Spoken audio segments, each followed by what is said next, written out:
nih perkenalan dulu sama pendengar-pendengar setia kita. Halo teman-teman semuanya, aku Anissa Nurdeviani, bisa dipanggil Anissa. Di sini aku akan temenin teman-teman sharing-sharing mengenai dengan medsos dan kegalauannya ya. Nah, iya pasti kita ibunya anak remaja ya, karena ya kalau dari sudut pandang Nisa sendiri gimana sih anak-anak remaja sekarang tuh? Oke, menurut aku ya, anak-anak remaja sekarang tuh sebetulnya bisa dikatakan masa yang emas ya. Kenapa masa yang emas? Karena tentunya di masa remaja ini tuh kita bisa merasakan berbagai hal gitu. Kita bisa mengeksplor berbagai hal, mulai dari hal yang terkecil sampai hal yang terbesar. Karena kenapa? Karena anak-anak remaja itu masih mempunyai daya energik yang sangat-sangat tinggi gitu ya. Nah, tapi tentunya juga ternyata masa remaja ini tuh masa peralihan. Kenapa disebut peralihan? Dan karena peralihan dari masa anak-anak saja tuh nggak tahu apa-apa ke masa yang kita dituntut untuk menentukan tujuan hidup kita tuh apa gitu. Oke, sebelum kita lanjut pembahasan yang lain-lain, kita panggilin satu lagi teman aku yang kebetulan hari ini juga kita bakal bahas tentang ya tadi ya remaja, media sosial sama galau. Langsung aja kita panggilin Salsa.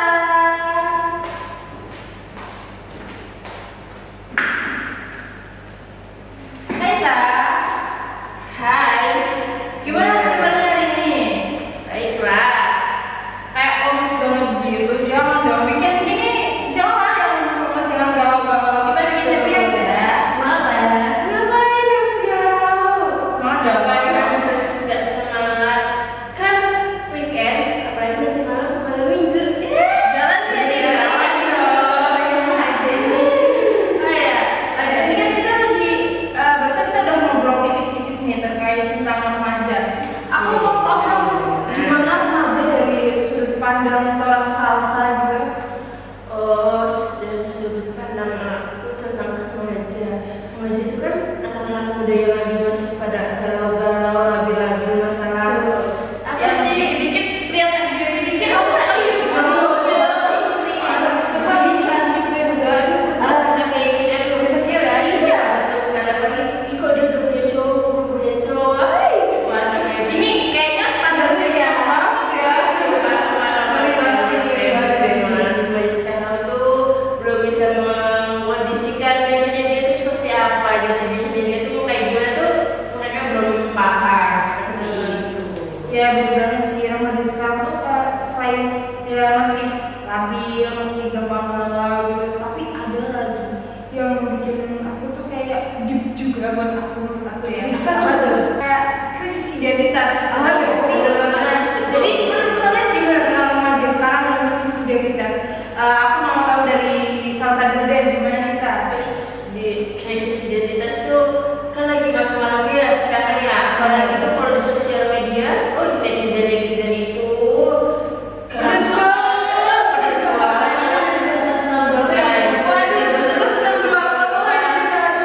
Kita aja ya cuman artis-artis yang seperti apa itu pasti dikritik abis-abisan kan sampai kita nggak tahu kan orang-orang kayak gimana. Itu kan nggak tahu orang sosial seperti apa, jadi kan mereka tuh main asal ngomong aja tapi dia tidak memikirkan orangnya seperti apa. Bahasa gaulnya sekarang tuh asbun ya. Terus gimana nih kalau dari sudut pandangnya Anissa sendiri tentang krisis identitas itu ya spesifiknya tuh gimana? Terus sama mental health-nya tuh gimana? Tadi kan dilihat dari medsos ya. Nah, kalau sekarang aku lihatnya dari sisi kesehatan. Kenapa sih krisis identitas tuh apa dulu ya? Apa dulu krisis identitas? Jadi sebetulnya teman-teman semuanya krisis identitas itu adalah salah satu fase di mana diri kita tuh kehilangan jati diri kita. Nah, awalnya kita tuh udah nemu nih, oh ternyata aku tuh gini, oh ternyata aku tuh gitu. Tapi ternyata setelah medsos yang mulai masuk ke dalam diri kita, nah kita tuh mulai kehilangan jati diri. Itulah yang disebut dengan krisis identitas. Tapi yang lebih parah, selain dari kehilangan, otomatis kalau kehilangan udah punya kan ya, kehilangan udah punya.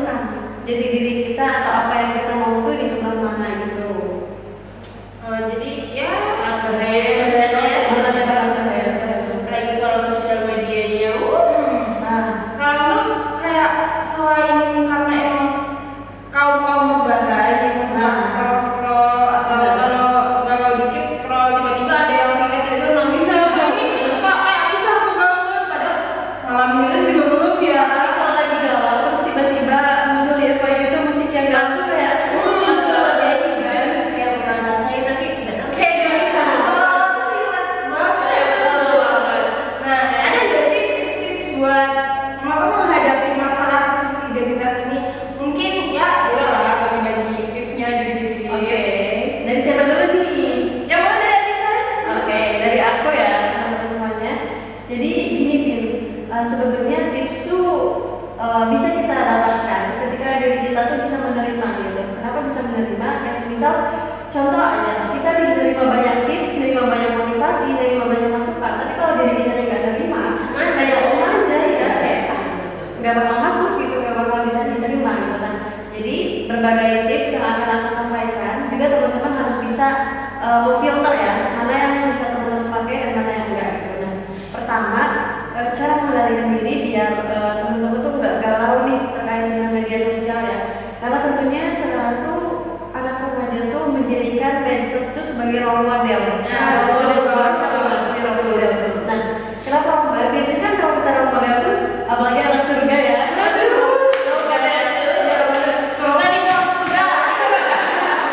Kalau ditanya role model kita siapa, tentunya kita jawab Rasulullah ya. Tapi kalau bukan anak surga nggak tahu siapa.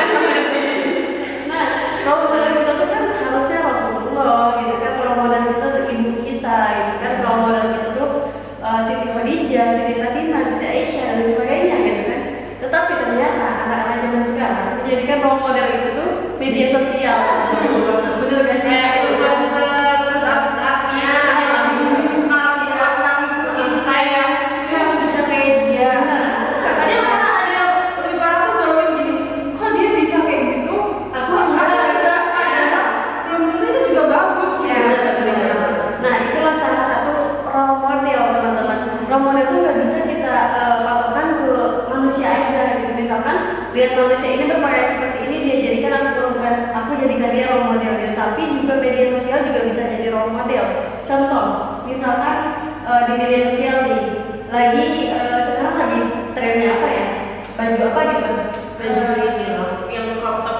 Oh, Terus kalau nggak sampai jilbab yang asal oh iya, gitu ya, jilbab yang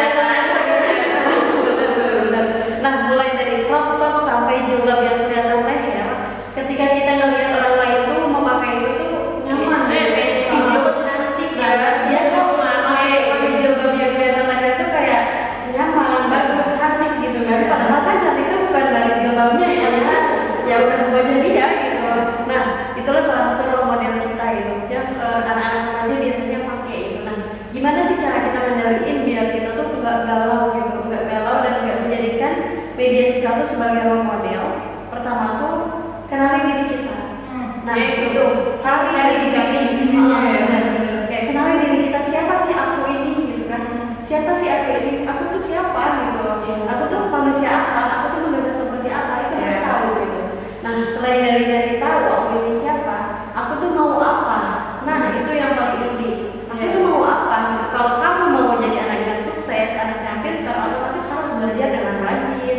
Oke, nah jadi yang kedua, kenali kita tuh mau apa gitu. Nah, kita juga selain hidup-hidup aja nih ya, kita juga harus punya kemauan. Kita tuh mau apa? Kita tuh mau jadi apa? Kita tuh mau seperti apa? Itu juga harus kita tahu gitu.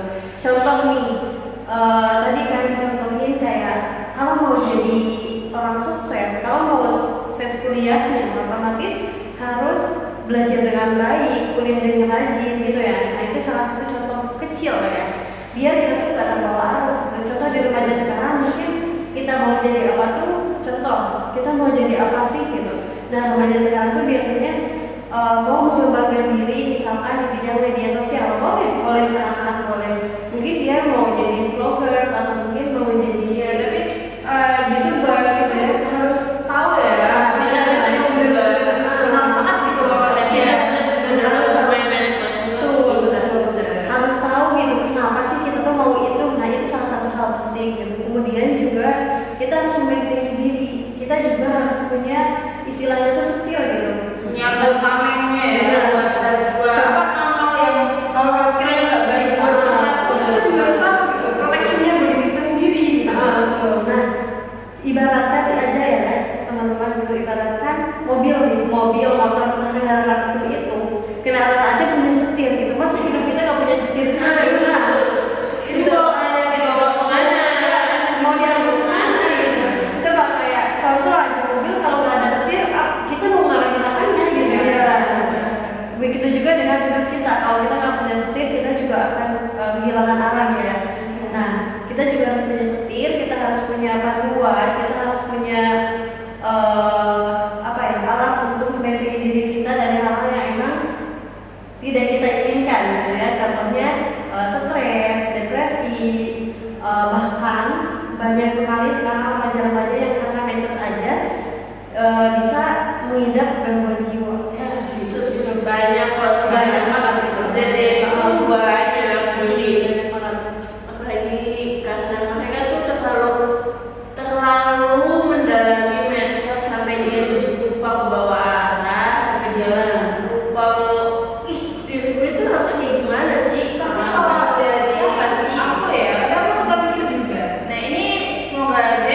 apa tuh namanya, kita juga ya sewajarnya lah kalau punya anak ngasih tahu, sering ngobrol, sering sharing sama keluarga, Kasih quality time ya.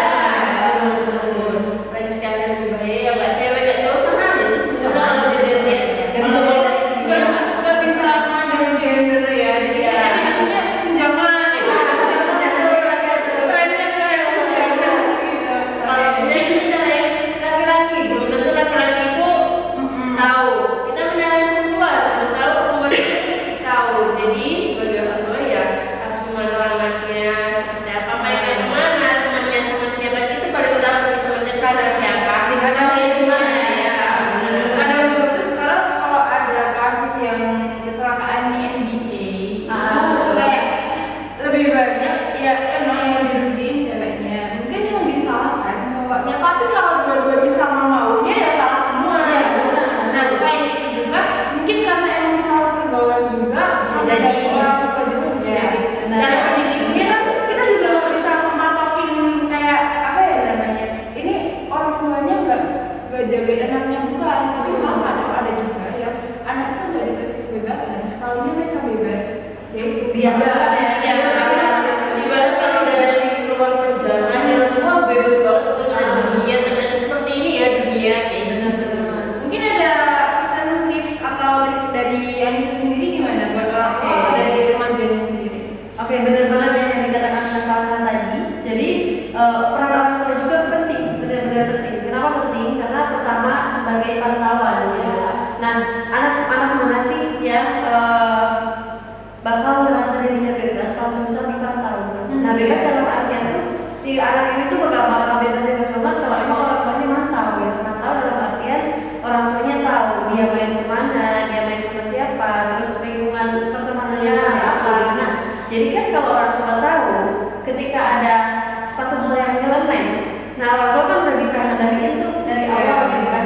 Tapi kalau orang tuanya baru mantau di akhir-akhir, setelah kejadian, setelah adanya kecelakaan atau bahkan ya baru mantau, itu hal yang benar-benar bahaya. Nanti anaknya disalahin, orang salah anaknya. Kadang ada juga yang mungkin dia tuh merasakan kurang kasih sayang dari Ah, orang tua. bisa. Dan mereka nyari kenyamanan di luar. Karena tuannya pantau itu. Nah juga peran orang tua tuh nggak hanya mantau, nggak hanya nyuruh kamu tuh harus ini, kamu tuh harus itu, tapi juga orang tua tuh harus nanyain dan harus mendengarkan apa yang anak rasakan gitu. Apapun yang anaknya rasakan, baik atau buruknya itu, orang tua tuh penting untuk mendengarkan gitu. Karena ternyata nggak hanya perempuan, yang laki-laki juga, seorang anak tuh butuh teman untuk cerita gitu. Jadi orang tua tuh harus jadi nggak hanya panduan dalam berperilaku, tapi orang tua juga harus jadi pendengar yang baik, pendengar yang baik. Karena kalau misalnya kita cerita ke orang tua, otomatis kan kita selain didengarkan juga kita dapat nasihat yang baik ya. Lebih baik cerita ke orang tua daripada cerita yang lain aja belum tentu. Mungkin kita apa itu bisa dipercaya nih, tapi kan kita nggak tahu ya. Nanti malah bisa Soalnya jadi itu kayak ada istilah, wah kayak tiba-tiba muncul rasa iri dengki. Ya, itu bisa buat menjatuhin dia ya. Nah, di media sosial juga perlu banget pantauan, tapi juga orang tua tuh nggak boleh kayak mantau itu bener-bener mantau sampai HP-nya tuh dipinjem atau misalnya disadap atau ditawarkan, itu juga sebetulnya nggak sehat karena anak merasa dirinya tuh nggak punya kebebasan dalam berekspresi. Jadi kepercayaan orang tua terhadap anak itu juga sangat penting ya. penting sekali. Nah, apalagi di media sosial yang benar-benar luas sekarang tuh orang tua juga perlu mendengarkan anak cerita. Contoh aja, kehilangan identitas kayak krisis identitas tadi, orang tua tuh perlu mendengarkan kayak misalkan, mah, aku tuh bingung gitu kan, aku tuh mau jadi apa ya gitu, aku tuh harus jadi apa ya, aku lihat di media sosial si artis A ini tuh udah sukses ya mah gitu kan, di usia 20 dia udah jadi pengusaha yang kaya raya, di usia 20 dia jadi influencer yang terkenal gitu kan, aku tuh harus jadi apa sih? Nah itulah peran orang tua buat mengarahkan gitu. Jadi semangat juga ya. Jadi mungkin dari masalah-masalah itu, siapa tahu dengan anak ini cerita sama orang tua, dengan diskusi nanti itu membuahkan hasil gitu. Ada solusinya juga. Selain mendengarkan juga kan bisa mengarahkan tuh gitu. Jadi jati dirinya tuh gak hanya dia cari sendiri gitu, tapi dia juga perlu lingkungan dan peran orang tua untuk mengarahkan jati diri dia tuh mau kayak mana seperti apa. Nah sebenarnya kalau menurut kalian sendiri ya, bisa nggak sih kalau kayak dari contohnya aku orang tua, aku pengen anak aku jadi ini gitu. Terus menurut kalian tuh bisa nggak sih? Gitu? Oke. Menurutku bisa, tapi dengan satu syarat, tidak memaksa. Ya. Contoh, aku sebagai orang tua nih, Dek, mama tuh pengen deh adek jadi dokter. Itu kan sekedar pengen ya. Sekedar pengen tapi itu kan anaknya mau. Tapi misalnya jawaban anaknya gini, tapi mah aku pengen jadi dancer. Kita kan nggak bisa memaksa dari dancer. Oke. Nah, dari dancer ke dokter itu kan jauh ya, benar-benar jauh gitu. Kita boleh punya harapan sebagai orang tua tuh, kita boleh punya harapan Kalau mana sih yang mau anaknya sukses, sukses, anaknya punya harapan, benar. ya kan? Nah, tapi juga kita tuh harus tahu dulu nih, kenapa sih anak kita pengen jadi dancer gitu. Kalau semisal anak kita mengungkapkan pengen jadi dancer ini dengan alasan yang positif, kita perlu sangat-sangat perlu untuk mendukung. Karena bisa aja mungkin dengan dia punya keinginan jadi dancer, dia bisa jadi dancer yang terkenal. Contoh Blackpink, ya kan? Dia udah mendunia gitu kan. Gimana musiknya?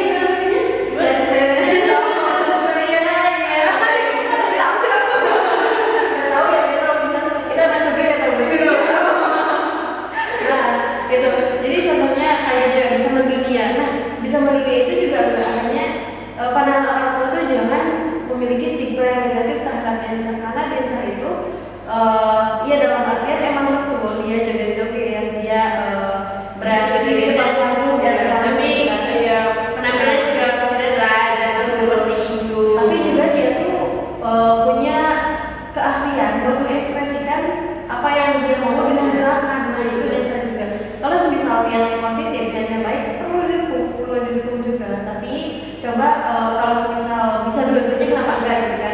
Coba diarahkan ke anaknya.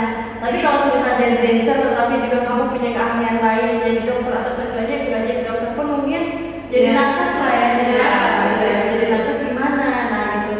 Sebetulnya kita nggak bisa memungkiri kok kita punya 2, 3, 4 bahkan 5 keahlian dalam diri kita. Jadi semuanya kita ambil. kadang gini, keinginan orang tua bisa diwujudkan, tapi orang tua juga nggak bisa kasih peluang buat anak itu mengeksplor dunianya juga. Gitu kan? Betul banget. Jadi jangan terlalu ditekan juga sama orang tua. Benar.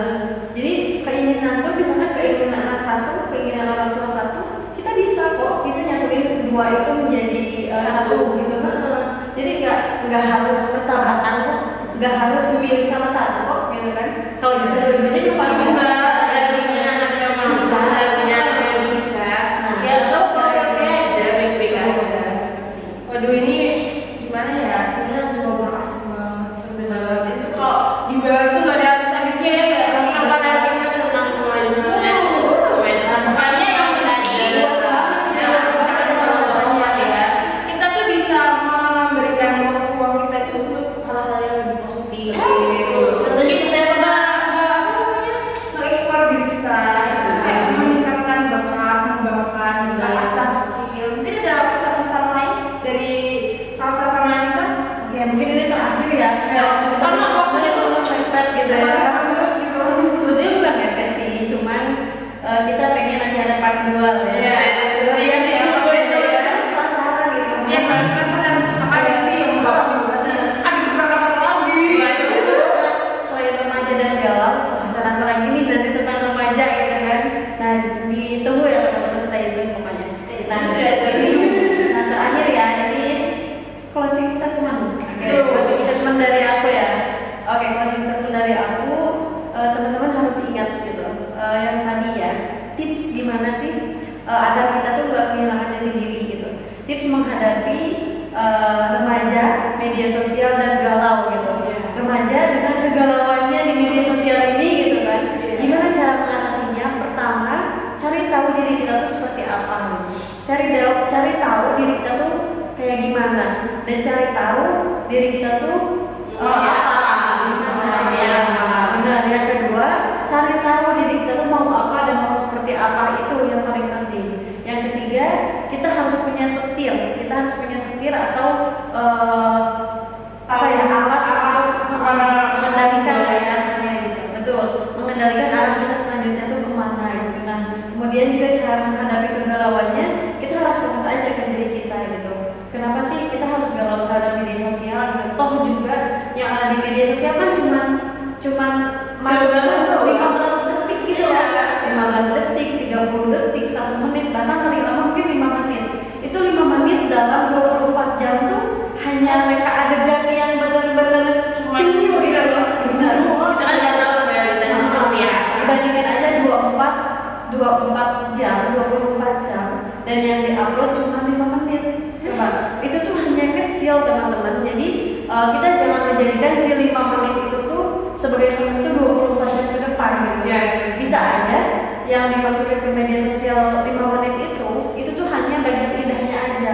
Mungkin orang lain tahu luar mungkin orang yang kita lihat 5 menit indah itu bisa aja di 23 jamnya tuh dia tuh banyak trouble gitu. Nah, itu juga bisa meningkatkan rasa secure kita ya. Kan bukan insecure tapi secure atau bersyukur ya. Nah itu. Jadi kita juga gak boleh melihat orang lain itu dari hanya 5 menit aja gitu. Nah, kemudian juga selain dari itu kita fokus aja ke diri sendiri gitu. Kita nggak perlu kok sama kayak orang lain gitu. Justru dengan perbedaan itu kita jadi istimewa, seriusan serius gitu. Karena kalau kita semua sama, contoh aja aku, Salsa, Vina, kita punya wajah yang sama. Kayak apa sih yang harus dilihat indahnya dari kita? Iya, Kayak nggak aneh. Kita indah karena perbedaan. Kita istimewa juga karena perbedaan. Nah itu. Jadi nggak harus sama kok standar orang lain dengan standar kita tuh nggak harus sama. Misalkan standar orang lain mungkin di C, kita bisa kok di A, kita bisa kok di B, kita bahkan bisa di Z gitu. Nah itu nggak bisa dijadikan sebagai tolak ukur kita gitu sih. Gitu. Mungkin ada pesan dari Salsa? Misalnya cuma untuk yang medsos aja sih, ya kita harus pandai-pandai bermain medsos, kita harus Selektif ya. Iya, pandai. Kita tuh mengkonsumsi konten ya. Konsumsi ya. Sekarang udah pada bilang konten aja dikonsumsi juga. Iya. Harus pintar-pintar. Apa di konten ini? Sewajarnya lah ya, dikit-dikit di konten ini. Salah sedikit di konten ini, nanti tinggal dikritik sama netizen dan terima. Oke, kata-kata dari ini aku penutupan adalah jika kamu tidak punya jalan pulang, kamu bisa pulang ke podcast saja. Kalian bisa menemukan jalan pulang yang ada di pikiran kalian. Oke?